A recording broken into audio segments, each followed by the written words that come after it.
ভাই কোথা থেকে আসছেন? আমি ভোলা থেকে আছি। ভোলা থেকে? জি। তা আপনি কি আমার সাথে যোগাযোগ করে আসছেন? জি না, তো যোগাযোগ করে আসলেন না কেন? যোগাযোগ করে আসি নাই। যোগাযোগের মানে আমার কাছে মোবাইলটা ছিল না। আচ্ছা, আচ্ছা, আচ্ছা। মোবাইলটা আমি লাস্ট পর্যন্ত বিক্রি করে মানে এই পর্যন্ত থেকে আইছিলাম। তবে আচ্ছা, আচ্ছা। আওয়ার পরে আপনার লগে অনেকক্ষণ সকালে আমি আইছিলাম। আচ্ছা, আচ্ছা, আচ্ছা। সকালে আসার পরে অনেকক্ষণ ধরে অপেক্ষা করার পরে দেখছি 2টা বাজে মতন আমি ব্রিজের ঘুরে আইছিলাম। আচ্ছা, আচ্ছা, আচ্ছা। ওই সময় আপনি দেখছি, দেখার পরে আপনার লগে কথা হলো। আপনার কি মনে হয় না যে যোগাযোগ করে আসার দরকার ছিল? অবশ্যই যোগাযোগ করে আসার দরকার এখন ছিল। আজকে আমি তো যেহেতু বৃষ্টি হইছে আমি তো নাও বের হইতে পারতাম বা নাও আসতে পারতাম। তখন কি হইতো?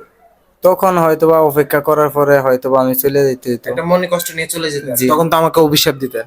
তো যে হয়তোবা ওইটাও বলতাম যে বাল্যকে দেওয়া হইল না, যেমনই হোক একটা আশা করিয়া গেছিলাম, আচ্ছা, আচ্ছা। আশাটা হইল না। আচ্ছা, কি আশা নিয়ে আসছেন? ছিলাম আশা নিয়ে ভাই, তবে আমার যে কোনো ছোট একটা চাকরি